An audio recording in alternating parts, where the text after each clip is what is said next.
दिल्ली बनाम राजस्थान। देखिए दिल्ली मैच हारी, लेकिन फिर भी ना सबको इमोशन करके चली गई थी सिर्फ एक खिलाड़ी की वजह से, वो है करुण नायर। करुण नायर की जो कहानी है वो सबको कनेक्ट करती है। जो भी डोमेस्टिक क्रिकेट खेलता है, जो भी मेहनत करता है और जो भी लगा रहता है कि यार मुझे डोमेस्टिक क्रिकेट खेलना है, परफॉर्म करना है, मेरा वक्त आएगा। 3 साल के बाद आईपीएल में कमबैक किया और जो इनिंग खेले सबको मंत्रमुग्ध कर दिया। हालांकि दिल्ली हार गई, लेकिन सबको ऐसा लग रहा था यार कोई बात नहीं, क्या कमाल की ये कहानी है। लेकिन आज भिड़ेंगी राजस्थान रॉयल्स से। राजस्थान रॉयल्स बिल्कुल स्ट्रगल कर रही है। दिल्ली बहुत अच्छा खेल रही थी पिछले मैच से पहले, और पिछला मैच भी उनके हाथ में ही था, लेकिन वो 3 रनआउट ने पूरी मैच पलट दी। और उसके बाद एक दो खिलाड़ी जो गेम को खत्म कर सकते थे, जिसमें केएल राहुल भी थे, यहां तक कि करुण नायर बहुत अच्छा प्रदर्शन कर रहे थे, मैच खत्म नहीं कर पाए। दिल्ली हारी, क्या वापसी कर पाएगी? चलिए मैच के बारे में बात करते हैं। कर्म करता जा, फल की चिंता ना कर, फल जब आएगा तो वो बहुत मीठा होगा। ये कहानी है करुण नायर की। देखिए जिस तरह से डोमेस्टिक क्रिकेट में 5 शतक लगातार लगाए, मौका नहीं मिल रहा है। इंटरनेशनल क्रिकेट की बात चल रही है, 300 बनाए थे बहुत वक्त पहले, उसके बाद टेस्ट क्रिकेट से बाहर हो गए। सबको उनसे एक कनेक्ट देखने को मिलता है क्योंकि बहुत अच्छा क्रिकेट खेले। और डोमेस्टिक क्रिकेट में आपको बता देता हूँ, मैं इंटरनेशनल क्रिकेट खेला हूँ, उसके बाद मैं डोमेस्टिक क्रिकेट खेलने गया हूँ। चीज़ें बदल जाती है। जो आपका खुद का एसोसिएशन होता है ना, उसकी भी मानसिकता आपके लिए सेम नहीं रहती है, क्योंकि आप ऊपर से नीचे आए होते हैं। आपके लिए परफॉर्म करना इतना आसान होता नहीं है। आपको ना 5 स्टार होटल भी नहीं मिलती है, आपको मिलती है 4 स्टार होटल। आपको जाना पड़ता है ऐसी जगह पे जहाँ पे इंटरनेशनल क्रिकेट नहीं होता है, डोमेस्टिक क्रिकेट होता है। चीज़ें अलग होती है, पिच कंडीशंस अलग होती हैं। परफॉर्मेंस करना इतना आसान होता नहीं है एक इंटरनेशनल खिलाड़ी को वापसी करने के लिए डोमेस्टिक क्रिकेट खेलने से। करुण नायर ने लेकिन करके दिखाया, बहुत अच्छा प्रदर्शन किया, कंसिस्टेंट प्रदर्शन किया। मेरी तो ये उम्मीद रहेगी कि टेस्ट क्रिकेट भी खेले जो इंग्लैंड में होने वाला है। खैर, लेकिन जो पिछले मैच में किया उन्होंने, काबिले तारीफ, क्योंकि 9 गेंदों में 26 रन बनाना बुमराह जैसे गेंदबाज के सामने, वो भी पावर प्ले में, ऐसा किसने किया है? किसी ने किया नहीं है, करुण नायर ने किया। और अपने जो गेम को ना बहुत अच्छे से पिक किया था। ऑफ स्टंप पे उनके यॉर्कर का इंतजार कर रहे थे, फिर उसके बाद जब इन स्विंग किया तो वो लेंथ को नीचे से आके पिकअप करके वहां पे रन बनाए। सो ओवरऑल अगर आप देखेंगे तो करुण नायर का जो प्रदर्शन रहा है, उन्हें बहुत कॉन्फिडेंस मिलेगा। और एक सवाल भी उठेगा ना कि फाफ डुप्लेसी अगर वापस आ जाते हैं और फ्रेजर मैकगर्क जिनका बल्ला नहीं चलता, तो किसे बाहर किया जाएगा? क्या फ्रेजर मैकगर्क के साथ वो लोग लगातार रहेंगे? क्योंकि उनसे 2-3 मैच की उम्मीद है कि परफॉर्म करेंगे और अपने दम पे मैच निकालेंगे, लेकिन अभी तक वैसा देखने को मिला नहीं है। तो टीम कॉम्बिनेशन क्या होगा? करुण नायर के साथ तो आपको बने रहना पड़ेगा। करुण नायर का एक चैलेंज आगे जाके ये रहेगा कि जब स्लो बॉलर आएंगे उनके सामने, क्योंकि ये पावरफुल खिलाड़ी नहीं है, ये टाइमिंग वाला खिलाड़ी है, पेस यूज करता है, तो वो एक चैलेंज रहेगा आगे जाके उसको किस तरह से काउंटर करते हैं। लेकिन एक कमाल की शुरुआत करुण नायर की। इन पे एक और बार परफॉर्मेंस करने के लिए दिल्ली कैपिटल्स बहुत उत्सुक होगी कि ये परफॉर्म करे और टीम को आगे लेके जाए। केएल राहुल पे नजर रहेगी, क्योंकि केएल राहुल बहुत अच्छे, अभी भी मुझे लगता है बैकबोन है दिल्ली कैपिटल्स के। पिछले मैच में उनको गेम खत्म करना चाहिए था। रिस्ट स्पिनर के सामने थोड़ा स्ट्रगल करते हैं, और लास्ट मैच में रिस्ट स्पिनर के सामने ही बड़ा शॉट लगाने गए, आउट हो गए। वक्त ले सकते थे, गेम को आखिर तक लेके जा सकते थे, लेके गए नहीं, मैच हारे। मुझे लगता है केएल राहुल, क्योंकि जो फॉर्म है ना उसकी जिम्मेदारी रहती है। यहाँ पे भी राजस्थान रॉयल्स के सामने चैलेंज रहेगा हसरंगा का, तीक्ष्णा का, और सामने अगर स्मार्टनेस ज्यादा दिखाई राजस्थान रॉयल्स ने तो इन्हें पकड़ सकते हैं, शुरुआत में ही स्पिनर का सामना करा सकते हैं। अब उसे किस तरह से काउंटर करते केएल राहुल, ये देखना होगा। उन पे एक और बार जिम्मेदारी रहेगी कि दिल्ली की जो साइड है ना, इन पे बहुत निर्भर करती है, इनके परफॉर्मेंस पे बहुत निर्भर करती है। अलग अलग नंबर पे खेलते हैं, क्या ऊपर और बल्लेबाजी कर सकते हैं, लेकिन ऊपर फ्रेजर मैकगर्क का बल्ला नहीं चल रहा है। अभिषेक पुरल जब उन्हें मौका मिल रहा है ओपन करने का, वो अच्छा प्रदर्शन कर रहे हैं। ये एक चीज पे मेरी नजर रहेगी। फ्रेजर मैकगर्क ये सबसे कमजोर कड़ी है दिल्ली कैपिटल्स की इस सीजन। 46 गेंदों में 46 रन, इसके लिए तो नहीं लिया ना उन्हें, 100 के स्ट्राइक रेट से खेले, रन भी ना बनाए। दोनों में से एक चीज तो देनी पड़ेगी। सिर्फ एक ही पारी आई है 38 रनों की, उसके अलावा कोई रन नहीं बनाए फ्रेजर मैकगर्क ने, और स्ट्रगल करे। पिछले मैच में भी पहली गेंद पे आउट हो गए थे।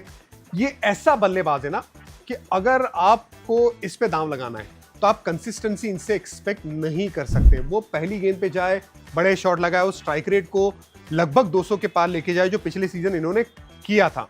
अब दिल्ली के पास परेशानी का सबब यह है कि उनके पास जो बाहर बैठा है ना खिलाड़ी है डोनोवन फरेरा। मैं उनके साथ खेल चुका हूँ। साउथ अफ्रीका में, जिम्बाब्वे में एक लीग हुई थी, जिम आफ्रो T10, मेरी टीम का ये हिस्सा थे। एक मैच में हम 150 चेस कर रहे थे, 10 ओवर की गेम में, T10 था। भाई साहब मार मार के गेंद को ना, सफेद गेंद को लाल बना दिया था। उस तरीके का वो बल्लेबाज है, लेकिन वो जब स्पिन आती है ना तो परेशान हो जाता है। तो क्या उसकी तरफ जाएंगे? मिडिल ऑर्डर में बल्लेबाजी करता है, ओपन भी कर सकता है। मेरे हिसाब से तो नए बॉल पे बैटिंग करना डोनोवन फेरेरा के लिए बेहतर है, तो वो एक विकल्प है।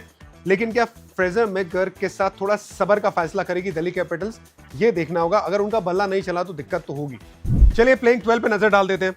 फ्रेजर मैकगर्क का नाम या तो स्लैश डोनोवन फेरेरा ये प्लेयर, उसके साथ अभिषेक पोरेल, केएल राहुल, अक्षर Patel, Tristan Stubbs last match में स्पिनर के सामने आउट हो गए, मुझे लगता है अच्छा प्लेयर है, उन पे जिम्मेदारी रहेगी वो गेम को फिनिश करने की। आशुतोष शर्मा और करुण नायर को आप बीच में खिलाइए, उन पे ज्यादा जिम्मेदारी दीजिए। विपराज निगम आ जाते तो यहां तक ना आपके पास 8 अच्छे बल्लेबाज आ जाते, मिचेल स्टार्क, कुलदीप यादव, मोहित शर्मा और मुकेश कुमार। अब ये टीम में क्या बदलाव कर सकते हैं?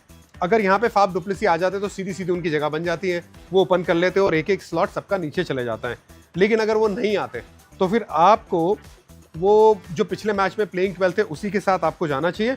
और अगर फ्रेजर मैकगर्क और फाफ डुप्लेसी दोनों आ जाते तो फिर आपको एक बल्लेबाज को निकालना पड़ेगा। वो एक बल्लेबाज कौन होगा ये आपको देखना है। करुण नायर को आप नहीं छेड़ सकते, करुण नायर तो आपको खिलाना ही खिलाना है।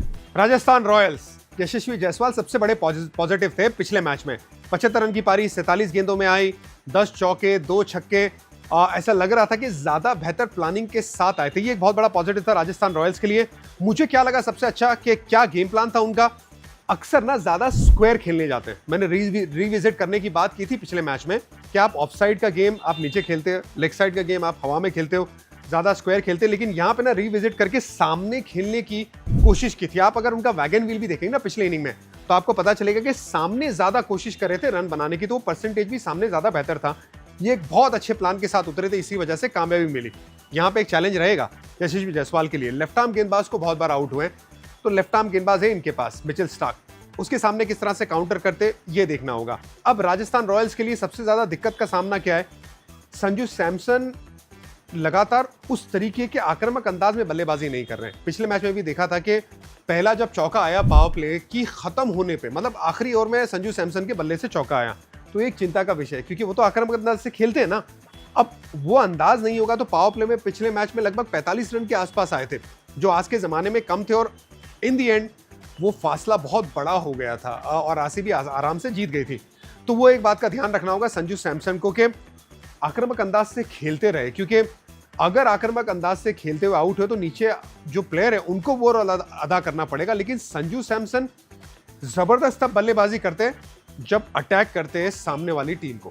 राजस्थान रॉयल्स के लिए सबसे दिक्कत वाली बात क्या है कि उनकी बैटिंग डेप्थ नहीं है। क्यों नहीं है? क्योंकि उनके पास ऑलराउंडर नहीं है, और इसी वजह से हसरंगा को एक बार 5 नंबर बैटिंग कराई थी। चाह रहे थे कि यार वो थोड़ी बैटिंग दे दे हमें तो हमारा ऑलराउंडर का रोल वो अदा कर सके, जो मुझे लगता है उन्होंने अभी कुछ किया नहीं एज ए ऑलराउंडर। वो बैटिंग कर सकते हैं लेकिन ऊपर नहीं, नंबर 8 तक अगर बैटिंग करे तो कुछ दे सकते हैं। खैर, अब वो नहीं है तो क्या होता है कि बैटिंग डेप्थ लंबी करने जाते हैं तो उन्हें गेंदबाज कम मिलता है।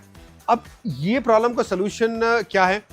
किसी एक प्लेयर को लंबी पारी खेलनी पड़ेगी। अब चाहे वो आपके कप्तान संजू सैमसन हो, यशस्वी हो, या फिर रियान पराग, जो मुझे लगता है कि एक बड़ी पारी खेल सकते हैं। तो अगर इनसे लंबी पारी नहीं आई तो फिर दिक्कत होगी, और इसी वजह से आखिरी के अगर 4 ओवर का आप आंकड़ा निकालें तो रन रेट जो है राजस्थान रॉयल्स का वो 10 सवा 10 का है, तो कम है आज के ज़माने में उस लिहाज से अगर आप देखें तो उस लिहाज से आपको एक प्लेयर वो लंबी पारी खेले राजस्थान रॉयल्स के लिए बेहद ज़रूरी है।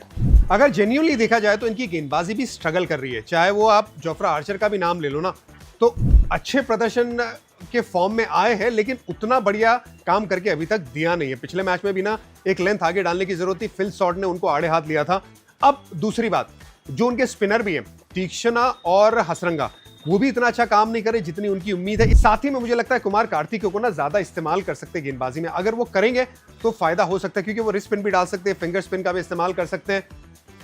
तुषार देशपांडे और ये जो टीम इकट्ठा हो रही है ना, वो काम नहीं कर पा रही है जो ट्रेंड बॉल करते थे। ट्रेंड बॉल नए गेंद से ना आपको विकेट तो निकाल के देते थे, अर्ली ब्रेक थ्रू मिलता था जिससे बाकी गेंदबाजों को आसानी हो जाती थी। और यहां तक कि युजवेंद्र चहल जब इस टीम का हिस्सा थे तो आखिर में आके ना यहां तक कि आप बैंक कर सकते थे कि डेथ ओवर में उनको एक आध ओवर तो निकाल के दे। तो वो वैसी गेंदबाजी यूनिट मिस कर रहे हैं। अब वो कौन काम करेगा ये देखना होगा, लेकिन अगर नए बॉल पर विकेट मिली जो जोफ्रा आर्चर का काम रहेगा तो ही उनका काम बनेगा। तो जोफ्रा आर्चर को एकदम एग्रेशन के साथ गेंदबाजी करनी होगी, यहां तक कि उतनी पेस पे ना, जब मैं मोने मॉकल के साथ खेलता था दिल्ली में, मुझे याद है हम उनसे ये कहते थे, क्योंकि उनका फॉर्म कमाल का था, आप आके यॉर्कर भी डाल सकते हैं, आप आके ना गेंद को आगे भी डाल सकते हैं, आप अटैकिंग गेंदबाजी करिए जिसमें उनको विकेट भी मिलती थी।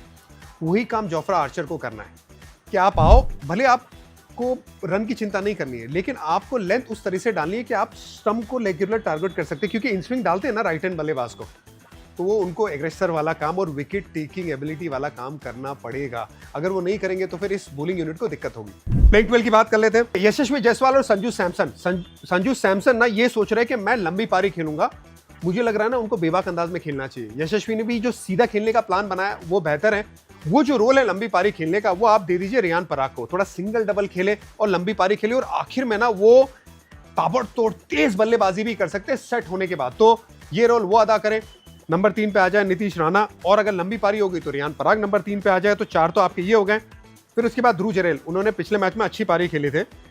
शिमरन हेटमायर और एक और बल्लेबाज के बारे में आप सोचेंगे। शुभम दुबे आते एज एन इम्पैक्ट प्लेयर, लेकिन वैभव सूर्यवंशी भाई खिलाओ ना, अगर वो तैयार लग रहा है जो नेट में आपको दिख रहा है तो मैं तो खिला दूंगा उसे। तो वैभव सूर्यवंशी, फिर वनिंदु हशरंगा, जोफ्रा आर्चर, महेश तीक्षणा, संदीप शर्मा। अब ये तो हो गए आपके 11। उसके बाद क्या आप 12वां प्लेयर अगर पिच पे थोड़ी सी स्लोनेस है तो कुमार कार्तिकी की तरफ आप चले जाइए, और अगर नहीं है तो फिर एक फास्ट बॉलर कौन, तुषार देशपांडे, युद्धवीर सिंह या आकाश मडवाल। यार आकाश मडवाल अगर अच्छा खेल रहा है तो आप उसके बारे में क्यों नहीं सोच रहे हैं। ये सारे फैसेट्स के बारे में राजस्थान सोचे कि मैं तो आकाश मडवाल को जरूर खिलाना चाहूंगा। 2 मैचअप मैं देखना चाहूंगा, एक यशस्वी जायसवाल बनाम मिचेल स्टार्क। देखिए मिचेल स्टार्क लेफ्ट आर्म गेंदबाज है, लेफ्ट आर्म गेंदबाज यशस्वी जायसवाल को आउट करते हैं। 13 इनिंग हुई है, 6 बार लेफ्ट आर्म गेंदबाज को आउट हुए। इस सीजन में हमने देखा था अरशद खान के सामने आउट हुए थे, खलील के सामने आउट हुए थे, वो एंगल थोड़ा परेशान करते हैं। तो यहाँ पे यशस्वी किस तरह से काउंटर करते हैं और मिचेल स्टार्क को ये बात पता होगी, तो वो एक मैचअप बड़ा जबरदस्त होगा। दूसरा मैचअप केएल राहुल बनाम राइट आर्म लेग स्पिनर। इस साल भी 4 इनिंग में 2 बार रेस्ट स्पिनर को आउट हुए जो ऐसी गेंदबाजी करते। पिछले मैच में करण शर्मा को आउट हुए थे। हसरंगा, क्या राजस्थान रॉयल्स हसरंगा को सीधा लेके आ सकती है केएल राहुल के सामने, और मैं ये भी देखना चाहूंगा कि उस चीज को केएल राहुल बेहतर तरीके से काउंटर करे, वो एक चैलेंज रहेगा। तो ये 2 मैचअप मैं जरूर देखना चाहूंगा। एक और मैचअप है बड़ा इंटरेस्टिंग होने वाला है, जोफ्रा आर्चर बनाम फ्रेजर मैकगर्ग। फ्रेजर मैकगर्ग अगर खेलते हैं, क्योंकि फॉर्म में नहीं है, तो क्या पूरे ऑल आउट जाएंगे जोफ्रा आर्चर स्टंप को टारगेट करने में उनके सामने, ये मैं देखना चाहूंगा। क्या यॉर्कर वो फुल लेंथ लॉन्ग ऑन का फील्डर है या नहीं है, क्या सोच रहे जोफ्रा आर्चर, ये बहुत इंटरेस्टिंग होने वाला है। खैर अब मैच के लिहाज से देखेंगे तो ऐसा लग रहा है ना कि दिल्ली ज़्यादा बेहतर पोजीशन में है, राजस्थान रॉयल्स नीचे के पायदान पे है, दिल्ली ऊपर के हिस्से में मौजूद है पॉइंट्स टेबल पे अगर नज़र डालेंगे तो। लेकिन मैं ये मुकाबला ना बराबरी का मानता हूँ। पिछली हार जो मिली है दिल्ली को, उसके सामने कैसे उभरेंगे ये देखना होगा। खैर राजस्थान भी हारी आरसीबी के सामने अपने घर में, वो बात नहीं है, लेकिन मुझे लगता है बराबरी का मुकाबला है। आप लोगों को क्या लगता है?